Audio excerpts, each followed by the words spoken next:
Alors bonsoir, nous sommes le 9 Sivan 5781, soit le 19 mai 2021.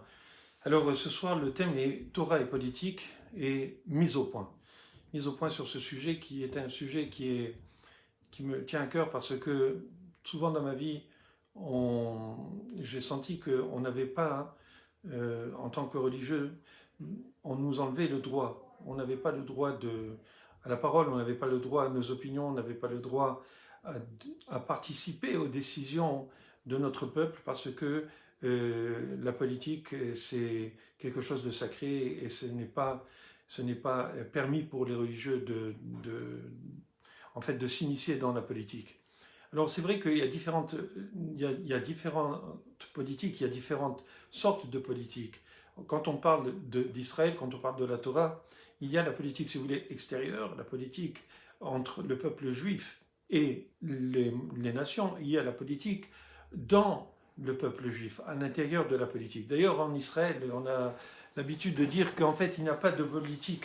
Il n'y a pas de politique extérieure, il n'y a que de la politique intérieure. C'est-à-dire que tous les problèmes qui sont les guerres, les différents aspects de la vie en Israël, en fait, sont dirigés par des motivations politiques et de politique intérieure spécifiquement. D'accord ?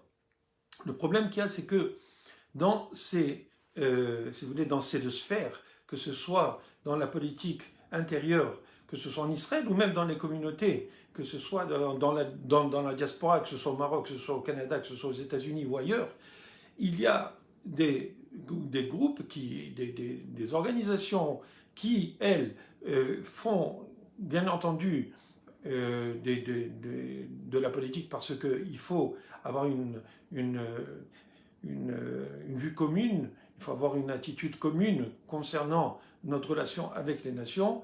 Et on a actuellement, à part cela, bien sûr, puisque depuis que l'État d'Israël a été créé, nous avons en même temps cet aspect de politique extérieure d'un côté, parce que nous avons affaire à tous les peuples, comme nous avions affaire quand on était en diaspora, mais là, on le fait en tant qu'État, d'accord ?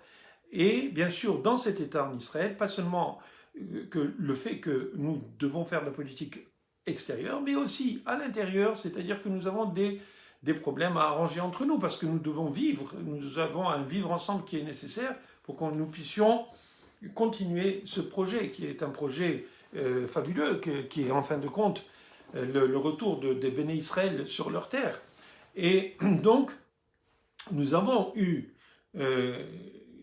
donc ces aspects-là que nous devons, et nous, en tant que religieux, nous avons été souvent pointés du doigt en disant qu'on ne devrait pas faire partie, on ne devrait pas avoir on ne devrait pas avoir de raison de nous immiscer dans les décisions du gouvernement.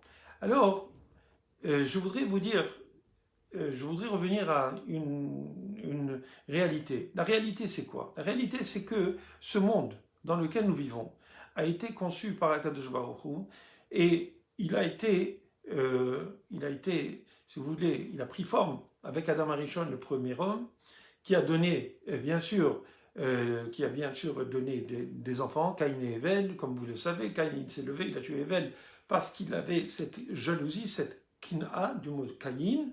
Et donc il a, si vous voulez, c'était c'était la première action, si vous voulez, politique de l'univers. Pourquoi? Parce qu'il a voulu, si vous voulez, effacer de la surface de la Terre son frère. Parce qu'il pensait qu'il prenait trop de place, que tout devait lui revenir. Mais pas seulement cela, c'est que Akadosh Baruch Hu a vu que Caïn avait cette mauvaise intention et il a en fin de compte, il l'a averti, il a dit écoute, si tu vas comme ça, ça va aller de mal en pis, fais attention, d'accord? Et c'est pour cela que nous avons vu que Caïn, qui lui, quand il a tué son frère, en fait, il avait été choqué que Akadosh Baruch Hu n'accepte pas son offrande qui était une offrande de graines, de lin, qui était vraiment, je veux dire, c'est pas ce qu'on donne à Akadosh Baruch Hu qui nous donne tout, Alors la première offrande qu'on fait à Kadosh Baruch Hu pour le remercier, c'est des graines, alors que Hevel, lui, il a donné le premier-né de son troupeau qu'il élevait. Vous comprenez? Donc ça fait que Akadosh Baruch Hu, il a vu que effectivement Hevel avait une intention pure et noble, alors que Caïn ne l'avait pas. Et quand il a tué, eh ben, alors Akadosh Baruch Hu lui a dit fais attention à toi, parce que si tu continues comme ça ne va pas aller. Et là on voit que quoi? On voit qu'il y a eu une discussion entre Hevel et Caïn. Ils ont eu une discussion. C'est écrit ils étaient en train de parler, et Caïn s'est levé et a tué Hevel. Cette discussion dont on parle dans la Torah n'est pas décrite dans la Torah, elle est décrite dans la Torah orale, dans les Midrashim. Et cette discussion, et c'est pour ça que c'est très intéressant de voir qu'en fin de compte, quand la Torah dit quelque chose, elle dit qu'ils sont levés, il s'est levé, il parlait avec lui. Mais il ne donne pas tous les détails de ce qui s'est dit. Et là, on voit que quoi? Qu'en fin de compte, Caïn et Hevel étaient en train de se disputer la possession de la terre. Caïn était en train de dire tu dois pas te mettre, puisque moi j'ai reçu la terre, c'est moi qui suis le dépositaire de la terre, donc s'il te plaît, sors de la terre. Où vouliez-vous que Hevel aille? Il ne pouvait pas voler. Il fallait qu'il soit sur terre. Alors qu'est-ce qu'il lui a dit, Hevel? Il lui a dit, toi, ce que tu mets, ça vient des bêtes que moi, j'élève. Donc, enlève tes habits. D'accord? Alors, ce qu'on voit, c'était que chacun, il y a une tension entre les deux. Chacun veut, comment dirais-je, c'est sûr qu'il y avait d'autres raisons derrière, mais je ne veux pas entrer dans ça, mais c'est simplement qu'il y avait une tension pour que qui en fait provenait du fait que chacun voulait préserver ses droits, uniquement ses droits. Donc on voit que quoi, qu'il y a eu, depuis ce temps-là, déjà il y avait un frottement, ça n'allait pas. Donc c'est le propre, si vous voulez, des êtres humains, hein, de défendre leur territoire, de défendre leur position et de discuter, d'avoir des discussions, sinon des disputes, et sinon malheureusement des meurtres, sinon des guerres. Et donc c'était la première guerre mondiale, puisque il y avait Caïn et Hevel, c'était les deux qui étaient les enfants de Adam Arishon, et donc c'était la moitié du monde contre l'autre moitié du monde. Et c'est pour cela que on voit que la politique, c'est quelque chose qui est inhérent à l'être humain. D'accord? Mais notre sujet est de savoir pourquoi ou comment la religion a affaire avec la politique. Alors il faut bien comprendre, c'est que quand on voit que durant si vous voulez, l'histoire, durant tout ce qui s'est passé depuis Noé, nous savons que Noé avait construit une arche pour abriter les espèces, parce que Akadosh Baruch Hu lui a dit que quoi? Qu'il allait détruire le monde. Et donc, on sait qu'est-ce qui s'est passé. Il y avait une violence terrible, il y avait une permissivité terrible au niveau des mœurs sexuelles, etc. Donc, on sait que c'est arrivé et que Noé, il a dû construire au vu et au sud de tout le monde. Et lui-même, il était menacé. Pourquoi? Parce qu'il était en train d'éveiller les consciences. Je pense qu'il a construit cela pendant 130 ans. Il a construit l'arche. Pourquoi? C'est un bateau, mais c'est un grand bateau qui a pris et qui devait subir un maboul, c'est-à-dire un déluge énorme qui a détruit tout le monde. Donc c'était pas simple de faire cela. Ça a pris le temps de faire pousser des arbres et de les couper, effectivement de faire tout ce qu'il a fait. Mais pendant ce temps, les gens qui vivaient autour et qui se permettaient de faire ce qu'ils voulaient dans la vie, venaient et lui disaient, pourquoi tu fais ça? Il lui dit, parce que Dieu va détruire le monde. Donc qu'est-ce qu'il a fait? Il a averti la population mondiale comme quoi il allait avoir un déluge, il fallait qu'ils fassent un retour sur eux-mêmes, sinon il y aurait un déluge. Et c'est ce qui s'est passé selon la Torah. On voit que quoi? Que Noé c'était un tzaddik.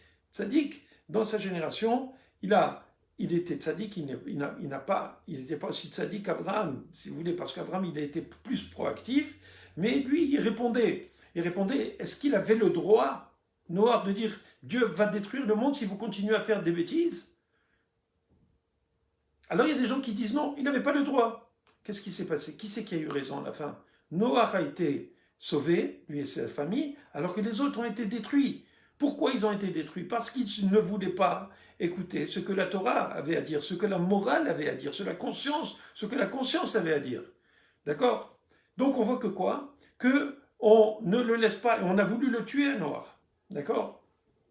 Maintenant, plus tard, Abraham, lui, alors qu'il était jeune, il a pris conscience que le monde ne s'était pas fait de lui-même, que le monde n'était pas que Nimrod, qui se disait le créateur, qui se disait Dieu, le créateur du monde, qu'il n'était rien du tout, et que tout ce qui était des idolâtres dans le temps, d'accord, c'est clair qu'ils étaient en train de se fourvoyer complètement.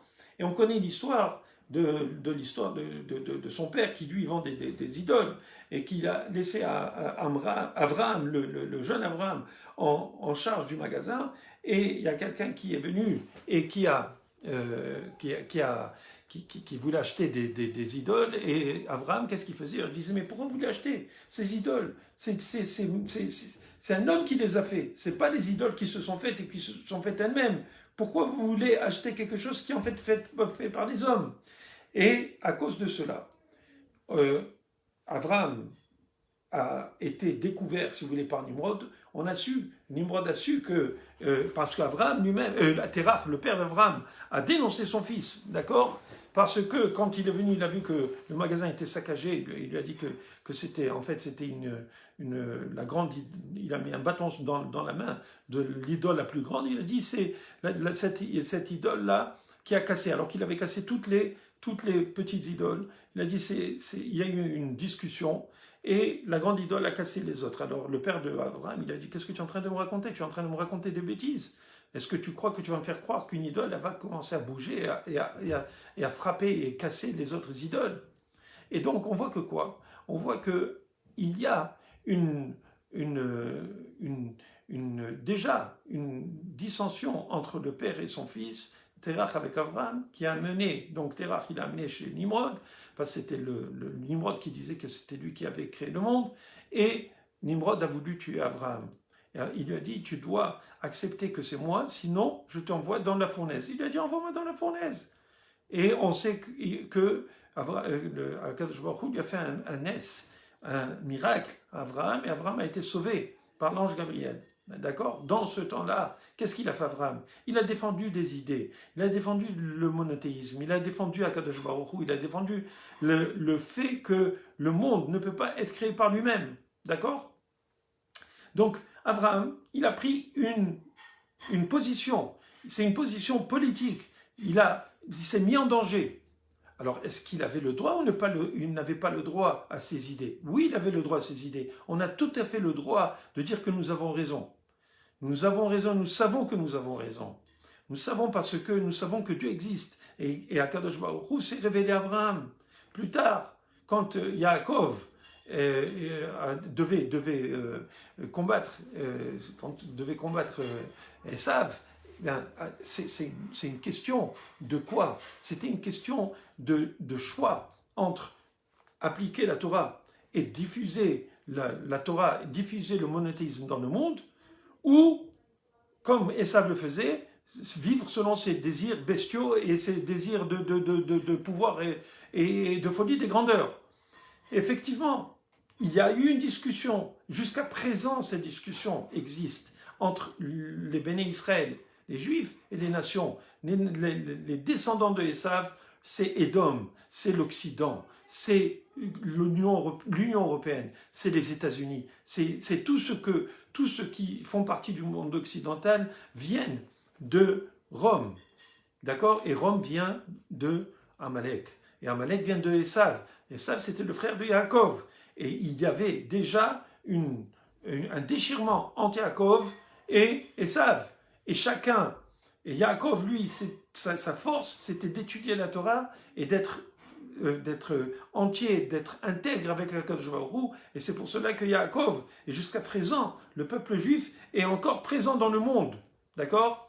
Maintenant, les autres nations qui étaient Rome ont disparu, mais les descendants de ces nations, la culture de ces nations, la croyance de ces nations, eh bien, en fait, elle s'est transformée, elle s'est, si vous voulez, métamorphosée avec la croyance chrétienne et le monde occidental tel que nous le connaissons maintenant. Au cas où vous vous rappeliez, c'était l'empereur Antonin qui, je pense au IVe siècle, au IIIe siècle, je ne me rappelle pas exactement, avait fait de la religion, de la croyance dans le Christ, et avait fait la religion d'État de Rome. Et encore une fois, on voit que la religion fait partie intégrante de la politique, puisqu'il a rendu Rome, si vous voulez, il a rendu sujette de l'Église, en fin de compte. Et de la même manière, on voit que quoi?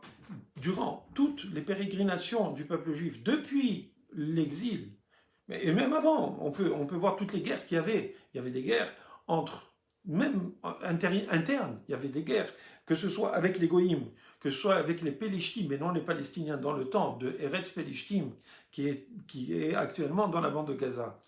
C'est ça, Eretz Pélishtim. Ce n'est pas les Palestiniens tels qu'on le connaît. En fait, le mot Palestine vient des Romains. Quand les Romains ont détruit Jérusalem, ils ont changé le nom de Jérusalem en Alea Capitolina et ils ont changé le nom d'Israël en Palestine, en nom Palestine. Mais ce n'était pas, c'était parce que c'était un jeu de mots, si vous voulez, c'était un mot qui était proche du mot Philistine, parce que les Philistins, d'où venait, en fin de compte, Goliath. Vous connaissez l'histoire de Goliath, le géant que David avait tué, le roi David avait tué. David et Goliath, c'est connu dans le monde. Et bien, en fin de compte, Goliath venait de cette nation de Pélishtim, et non de Palestiniens, qui vivaient dans Gaza, dans cette petite bande de terre qui est au sud-ouest d'Israël. D'accord? C'est pour cela d'ailleurs qu'actuellement, on ne revendique pas Gaza en tant que territoire israélien. Ce n'est pas un territoire israélien, parce qu'on veut se la paix avec eux. On veut simplement que les Palestiniens puissent vivre entre eux, qu'ils soient heureux avec eux-mêmes, et qui, s'ils veulent de l'aide, et ce qui arrive d'ailleurs, on a d'ailleurs comment dirais-je, on a d'ailleurs aidé jusqu'à présent les Palestiniens à avoir de l'électricité, on leur laisse passer un tas de choses pour qu'ils puissent vivre, mais malheureusement, on a en retour des bombes, des missiles, des tunnels offensifs, etc. On n'arrive pas. Et effectivement, mais ces Palestiniens ne sont pas les descendants de ces Philistins qu'il y avait avant. Ce n'est pas les mêmes. Ils ont disparu, ces gens-là. Goliath n'est plus Goliath, il n'y a plus personne. C'est simplement quelque chose qui a été créé par les Nations Unies, par la politique qu'il y a eu depuis 1948 et même avant. D'accord? Mais ce que je voulais vous dire, et c'est pas mon propos ce soir n'est pas de parler du conflit, j'espère qu'il va s'arrêter bientôt. Et malheureusement, il s'exporte un petit peu même à Montréal, ou que ce soit à Los Angeles, où on voit que des Juifs sont attaqués. Là, c'est malheureux. Chacun a le droit de croire dans ce qu'il croit. Et s'il y a des pays qui sont en guerre, c'est malheureux. Et on n'a pas le droit d'exporter ces conflits en dehors des frontières, en dehors du lieu où ça a lieu. Parce que ça devient simplement de l'antisémitisme. Et l'antisémitisme, on sait où c'est que ça a mené. Ça a mené à l'Holocauste, ça a mené à des pogroms. Et on n'a pas le droit de laisser ces choses arriver. Alors j'espère, Bezrat Hashem, que ça va s'arrêter sur tout ce genre de folie. Parce que, où c'est qu'on s'en va? Qu'est-ce que ça va devenir le monde? Imaginez un petit peu. Imaginez, je connais quelqu'un qui, je ne sais pas, j'espère que c'est pas la vérité, mais un ami qui s'est fait agresser, il vient de se faire tabasser en face de chez lui, ok, à Kotsanuk. Ça n'a pas de sens, ce qui est en train d'arriver. Ça n'a pas de sens. Chacun a le droit de parler, chacun a le droit de discuter, chacun a le droit de défendre son point de vue. D'accord? Mais d'arriver à faire des crimes, ça, on n'a pas le droit. On n'a pas le droit. En tout cas, ce que je voulais vous dire avant, dans ce temps-là, du temps des Ben Israël, quand ils sont sortis d'Égypte, quand ils sont arrivés, ils ont conquis la terre parce que Dieu leur a donné, nous a donné cette terre. C'était une terre qui était déjà promise à Abraham, à Yitzhak et Yaakov, les 3 patriarches, et donc au béni Israël. Et Yoshua a conquis la terre, Josué a conquis la terre au nom de Akadosh Baruch Hu. C'est vrai, c'est des guerres, c'est vrai, mais c'est la manière de faire. C'est pas parce qu'ils ne sont pas arrivés, ils leur ont dit de sortir, ils savaient, tout le monde savait que les béni Israël allaient arriver, mais ils n'ont pas voulu partir, donc il fallait faire la guerre. Mais c'est Akadosh Baruch Hu qui avait décidé que ça allait être la patrie du peuple juif. Et jusqu'à présent, et même dans ce temps, que ce soit par exemple du temps de David et de Shaoul, même entre les juifs, il y avait de la politique. Mais c'était qui donnait la légitimité? C'était les prophètes au nom de Akadosh Baruch Hu. Quand Shaoul n'a pas fini le travail qu'il devait faire avec Amalek, d'accord, il a désobéi à ce que Shemuel lui avait dit, le prophète, au nom de Akadosh Baruch Hu, qui devait complètement décimer, complètement anéantir jusqu'aux animaux de Amalek. Jusqu'aux animaux. Pourquoi? Parce qu'ils se transformaient en bétail des Amalécites et quand après ils étaient à l'abri, ils reprenaient leur forme humaine. Mais tout ça c'était fait avec de la magie. La magie noire, ça existe. D'accord? À cause de cela, Shaoul a perdu la royauté. Et il en voulait à David. David Améler, lui, il a été oint par Shemuel devant le peuple. C'était lui qui devait prendre la place de Shaoul. Et Shaoul ne l'a pas accepté. Et il y avait des guerres entre eux.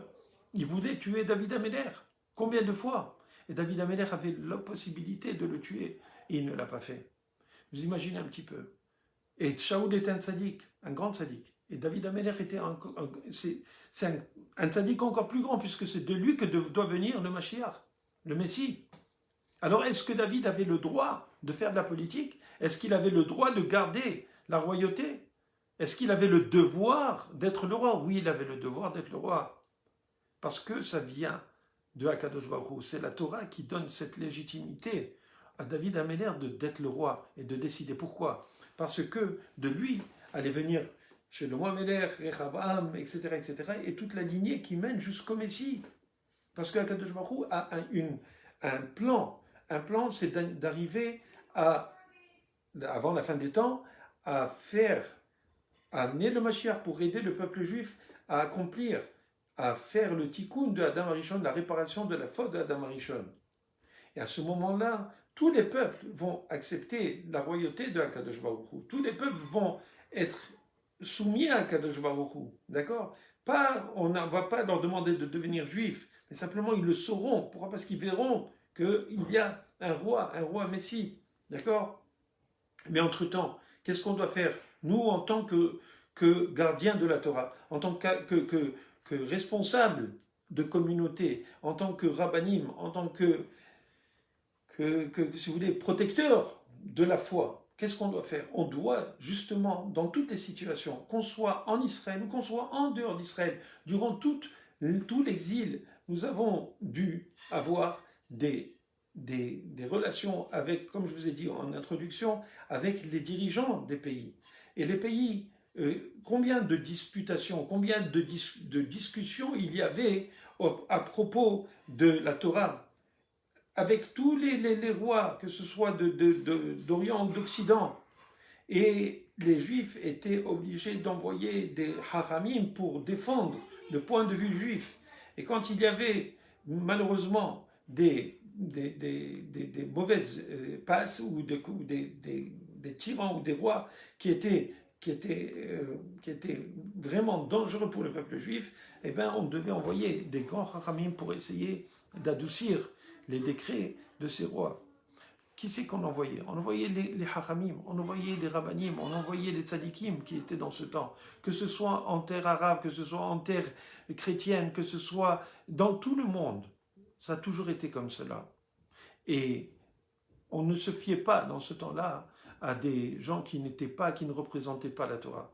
Plus tard, il y a eu des communautés, quand elles se sont émancipées, quand on a permis aux Juifs d'aller dans les universités et de rentrer et d'avoir une vie plus ou moins comme tous les autres, alors beaucoup de Juifs se sont mêlés aux goïms, se sont mêlés aux gentils, et ils ont perdu, si vous voulez, leur identité toraïque, ils ont perdu leur identité en tant que Juifs qui sont gardiens de la Torah, et ils se sont organisés. Et jusqu'à présent, les fédérations américaines et canadiennes des communautés qui sont là et qui prennent les décisions et qui veulent parler au nom du peuple juif. Ok, je ne pense pas qu'ils fassent de mal foncièrement. Ils prennent des responsabilités politiques pour représenter. Et en fait, en fin de compte, ils se représentent à eux-mêmes. Ils se sont organisés entre eux-mêmes. Et malheureusement, ou bien heureusement, d'un autre côté, les rabbinim, les gens de Torah, sont mis de côté. On leur dit non, vous n'avez pas le droit à la parole. Qu'est-ce que ça veut dire? Oh, effectivement, ils ont le droit à la parole, parce qu'on est des juifs à part entière. Si ce n'est pas plus que ces juifs qui, eux, ne sont pas obligatoirement imprégnés de Torah. Vous comprenez? Alors, qui a le droit plus? Qui est plus juif que l'autre?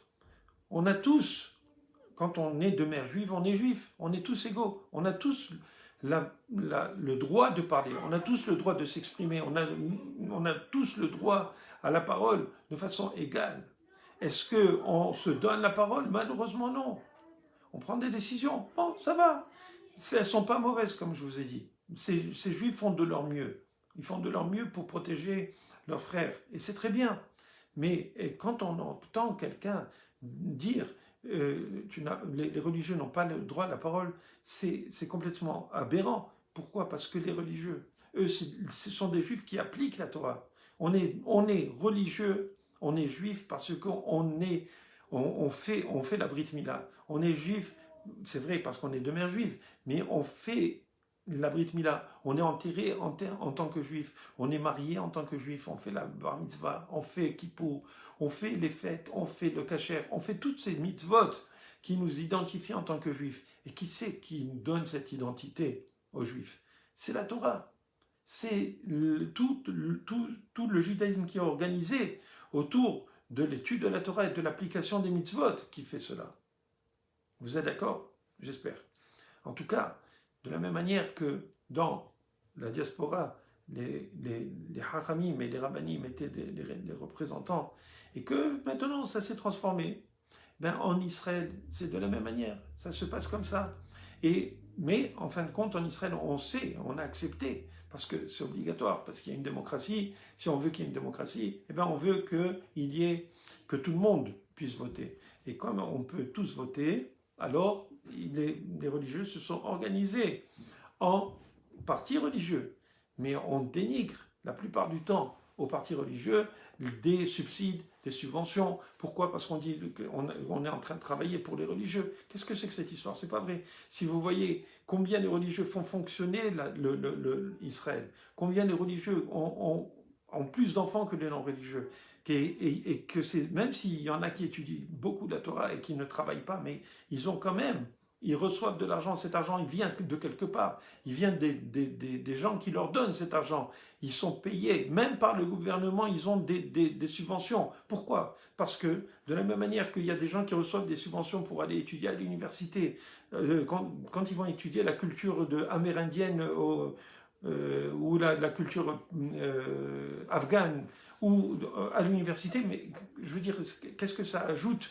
Ok, on va dire oui, ça ajoute la connaissance générale, c'est important.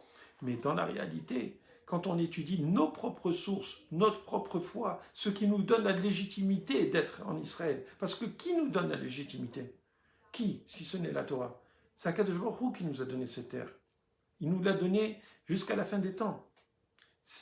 Donc, ceux qui réellement ont un droit réel, d'accord, et un droit, je dirais même, plus grand de parler, c'est ceux qui qui font vivre le rêve, qui font vivre le rêve sioniste. Parce que le sionisme n'aurait pas été aussi, comment dirais-je, florissant s'il n'y avait pas l'étude de la Torah, s'il n'y avait pas tous ces juifs qui restent juifs, qui se donnent cette identité qui leur donne la possibilité de dire oui, nous avons une terre parce que Dieu nous l'a donnée, parce que c'est notre terre. Et d'ailleurs, à l'ONU, très souvent, je me rappelle, je pense que c'était Danny Danon qui était l'ambassadeur à l'ONU, quand il est arrivé, il a apporté la Bible, il a dit c'est ça qui nous donne notre droit de propriété sur la terre d'Israël.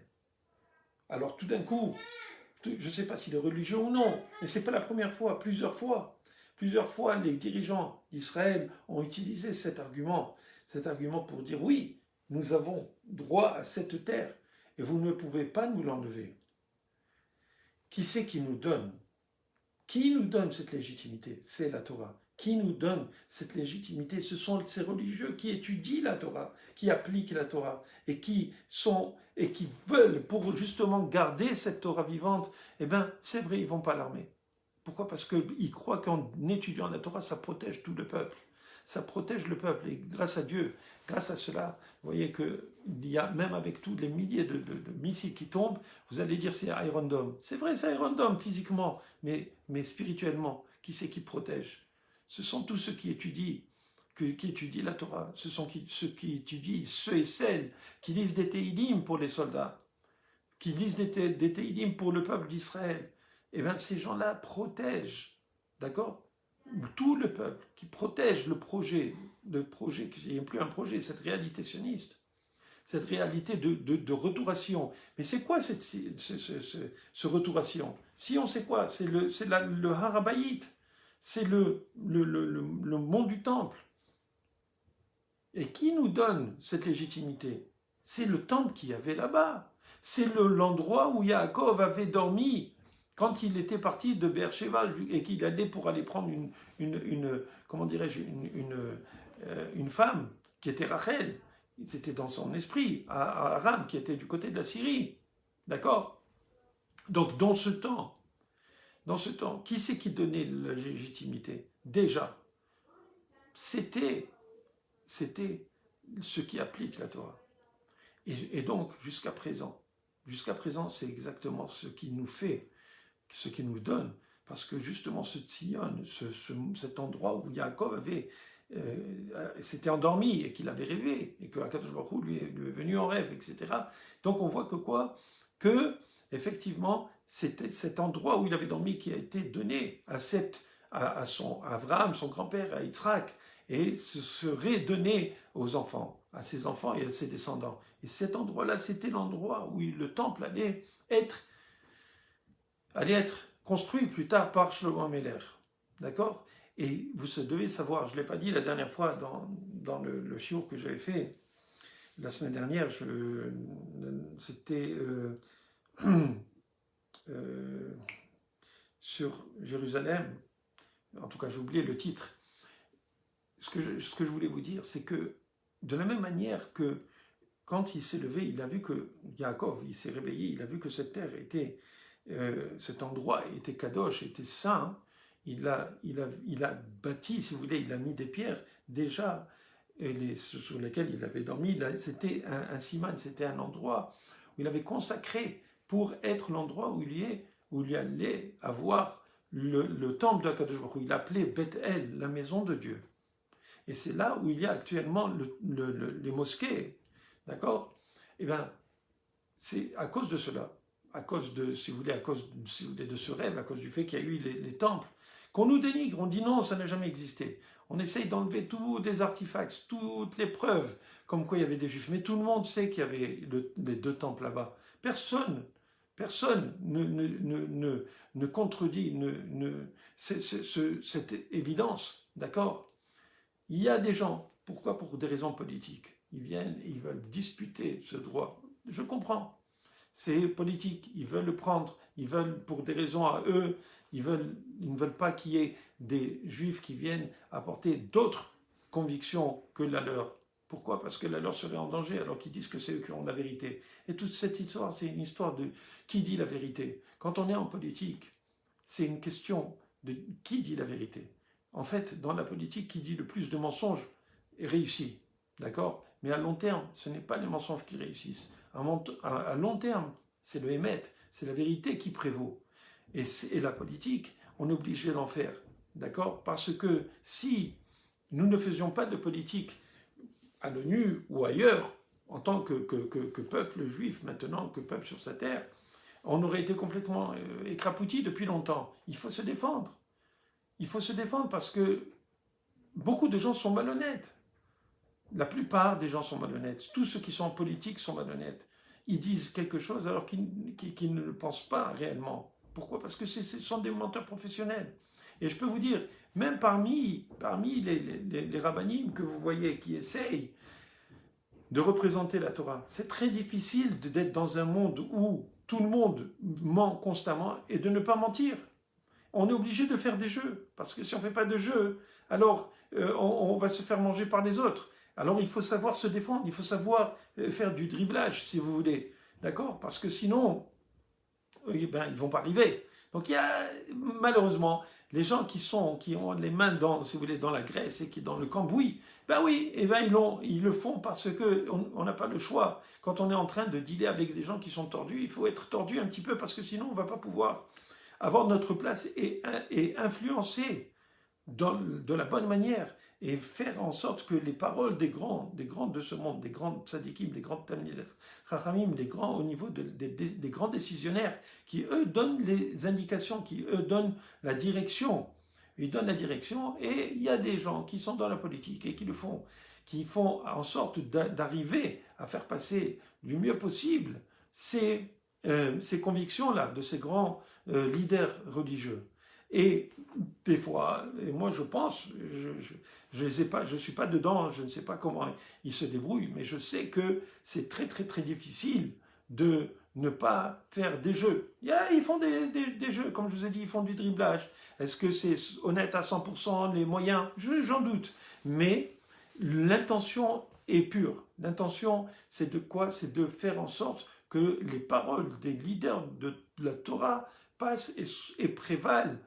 Et quand le peuple d'Israël, quand le gouvernement d'Israël envoyé par exemple en Entebbe, ils ont envoyé des commandos, dont le frère de Bibi Netanyahou, ils étaient en Entebbe pour aller sortir les Juifs qui avaient été pris par les terroristes en Ouganda, d'accord, ceux qui étaient dans le vol vers France, eh bien, ils sont partis demander à Ponyovitch, à la yeshiva de Ponyovitch, de prier, de lire des télim, d'étudier pour la réussite de cette mission, où quelques personnes sont mortes, malheureusement, mais c'était quand même une mission qui a été réussie. Globalement, elle a été réussie, c'était miraculeux qu'ils aient réussi à faire une opération aussi loin de la terre d'Israël et revenir pratiquement tous sains et saufs. Vous imaginez, alors que les terroristes étaient armés jusqu'aux dents, ils ont fait des dégâts, d'accord? Et il y avait aussi l'armée ougandaise, avec Idi Amin Dada dans le temps, qui a participé, qui a à cause bon, il y a eu ce qu'il y a eu. Vous n'avez qu'à aller voir le film. Mais ce que je dis, c'est que, quelque part, il faut comprendre que même les dirigeants, qui ne sont pas obligatoirement religieux, d'accord, eh bien, ils vont demander à ceux qui étudient la Torah de prier pour le peuple. Donc, quelque part, ils savent très bien. Donc, et c'est pour cela que en Israël, même si on voit que, comme on dit, c'est de bonne guerre, même si on voit qu'il y a des dissensions entre les religieux et les non-religieux, mais en fin de compte, quand on est devant l'adversité, on est tous soudés sous le même drapeau, sous le même étendard. On n'a pas de problème avec ça. Parce qu'on fait tous partie du même peuple, on est tous menacés, parce qu'on est juifs. Alors, on doit se défendre. Mais quand on revient à la normale, il ne faut pas oublier que chacun a sa place et chacun devrait avoir la possibilité de parler. Mais si je donnais, en tout cas de mon point de vue, étant donné que ceux qui défendent, ceux qui donnent la légitimité, c'est ceux qui donnent un sens à ce projet, ce sont ceux qui font la Torah. parce que c'est la Torah qui nous donne cette légitimité, ce droit à la terre, ce droit à promulguer le judaïsme à travers la terre d'Israël. C'est pour ça qu'on dit la Torah d'Israël. Quoi, la Torah d'Israël? C'est la Torah qui vient d'Eretz Israël. Et c'est pour cela qu'on voit que actuellement, même s'il y a des grands centres de Torah partout dans le monde, la Torah qui vient d'Israël a plus de pouvoir, elle a plus de splendeur. Pourquoi? Parce que là-bas se sont concentrés des plus grands de ce monde, des plus grands en Torah. Et donc, ce sont eux qui donnent les directions et les directives pour tout le peuple d'Israël. Parce que, étant donné qu'ils sont en Israël, eh bien, ils ont une influence sur le pays d'Israël. Et le pays d'Israël a une influence sur tous les Juifs dans le monde. Et on est tous solidaires et on est tous, si vous voulez, connectés avec cette Torah d'Israël. Alors comment est-ce qu'on peut dire que les religieux n'ont pas le droit à la parole dans les décisions communautaires ou dans les décisions gouvernementales israéliennes? Nous avons tous le droit. Chacun apporte quelque chose, qu'on soit plus ou moins religieux. Mais n'oublions pas que ce qui nous relie, ce qui nous rend uniques, et qui nous rend un, c'est la Torah. C'est notre identité. Parce que sans cette identité, qui est l'identité de la Torah, il n'y aurait pas de judaïsme, il n'y aurait pas de peuple d'Israël comme nous le connaissons aujourd'hui. Peut-être que nous aurions, Chas v'Shalom, disparu, parce que quand on n'a pas si vous voulez, le ciment, quand on n'a pas l'âme, si vous voulez, du corps qui est le peuple d'Israël, eh bien, on n'a plus rien. Alors, ce que je dis à l'avenir, posez-vous cette question. Est-ce que, et je ne parle pas parce que, moi je parle en tant que personne pour le peuple, je parle pas pour, je prêche pas pour qui que ce soit, mais je dis simplement, tout le monde, tous ceux qui représentent la Torah, ceux qui appliquent la Torah, ceux qui font des sacrifices pour la Torah, ceux qui étudient la Torah, ceux qui comprennent la Torah, nous donne notre légitimité à tout le peuple juif. Alors, Bezrat Hashem, c'est sûr que ce que nous devons retirer de cela, c'est le respect que nous devons avoir les uns pour les autres. C'est sûr que grâce au Hatzahal, grâce aux soldats qui montent la garde pour que nous tous, nous puissions faire les mitzvot, que ce soit en Israël ou que ce soit ailleurs dans le monde, d'accord? Eh bien, nous devons leur en être reconnaissants. Parce que ils ont une ahava, ils ont un amour pour le peuple. Et nous devons leur en être reconnaissants. Mais d'un autre côté, toutes ces personnes, que ce soit les soldats, que ce soit ceux qui les envoient au front, que ce soit les dirigeants, que ce soit ceux qui sont responsables de toute l'infrastructure étatique de l'État d'Israël, doivent reconnaître aussi que sans la légitimité de la Torah, ils ne seraient pas là, ils n'auraient pas de raison d'être là. Ils n'auraient pas eu de possibilité de dire que nous avons un droit sur cette terre et que ce droit, c'est un droit divin. Or, vous le savez très bien, que depuis la Révolution française, où le roi était roi de droit divin, on a essayé d'enlever le divin de la royauté. Et on a, petit à petit, on est parti vers les démocraties. Et on a complètement voulu séparer la religion de l'État. On ne peut pas séparer la religion de l'État. La preuve, je vous dis, puisque je suis au Québec, et je vois qu'est-ce qui se passe, c'est que les mesures de la santé publique, les mesures que la santé publique québécoise prend contre la pandémie, eh ben, ça a été ponctué en rapport, ça a été ponctué d'ouverture et de fermeture en rapport avec les fêtes des non-juifs. D'accord? On ouvrait un petit peu avant les fêtes, après on a fermé, et pour au temps de Pâques, etc. Ils ont permis tout d'un coup 250 personnes, juste après ils ont dit non, on revient à 25. C'est quoi cette histoire? C'est parce que la majorité des gens sont chrétiens. Ces gens-là, ils ont une identité chrétienne, et c'est tout à fait normal. Il y a une majorité de gens qui font ça, qui ont besoin de cela. Alors on doit plus ou moins adapter nos décisions en fonction de ces revendications qui sont des revendications en fin de compte religieuses.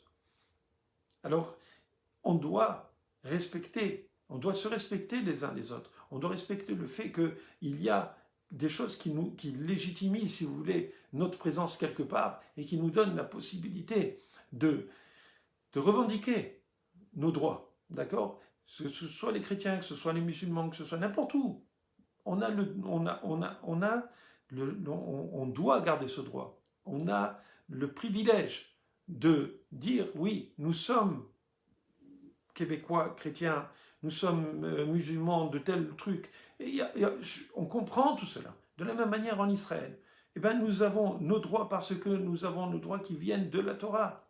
Et donc on doit tenir compte de ce que les Haramim disent. Et que ce soit pas seulement quand il y a des fêtes, ça peut être dans n'importe quel domaine de la direction du pays. Alors voilà, c'est ce que j'avais à vous dire, que ce soit en Israël ou que ce soit dans les villes de diaspora, tous les Juifs ont le devoir de prendre leurs responsabilités en main et de se respecter les uns les autres et de justement dire et d'accepter qu'on a le droit de défendre notre point de vue comme n'importe quel Juif sur n'importe quel sujet, parce que tout le monde a le droit de s'exprimer. Et c'est comme ça qu'on pourra, avec le respect les uns pour les autres, continuer à grandir et continuer à arriver dans le respect à mériter, Bezrat Hashem, que nous ayons notre machère bientôt. Parce que c'est comme cela que Akadosh Baruch Hu, il veut que nous ayons cette arva, cette fraternité et ce respect, surtout entre nous. Alors, je vous demande, Bezrat Hashem, partagez cette vidéo. Peut-être qu'elle n'était pas pleine uniquement de Torah. C'est vrai que quand on parle de politique, c'est un sujet qui est, comme on dit en anglais, touchy, parce que on veut des fois dénigrer le droit aux gens de pouvoir s'exprimer, mais il fallait que ce soit dit. Alors, en ces temps difficiles, eh ben, il faut apprendre que la fraternité doit primer. Et grâce à cela, nous allons sortir de cette mauvaise passe où on voit que tous les Juifs partout dans le monde sont visés. Pourquoi? Parce qu'il y a beaucoup de mensonges dans ce monde, parce qu'on essaye de nous enlever notre légitimité. Et cette légitimité, elle nous est donnée par Dieu. Et peut-être que nous parlerons éventuellement parce que on m'a posé cette question la semaine dernière, pourquoi est-ce qu'il y a l'antisémitisme? Pourquoi est-ce qu'on nous haït? Éventuellement, je ferai un shiur sur cela. Béline et Bezrat Hashem. Entre-temps, partagez cette vidéo et n'oubliez pas, comme tous les mercredis soirs, on se voit à travers les écrans. Alors, Bezrat Hashem, à la semaine prochaine, Béline et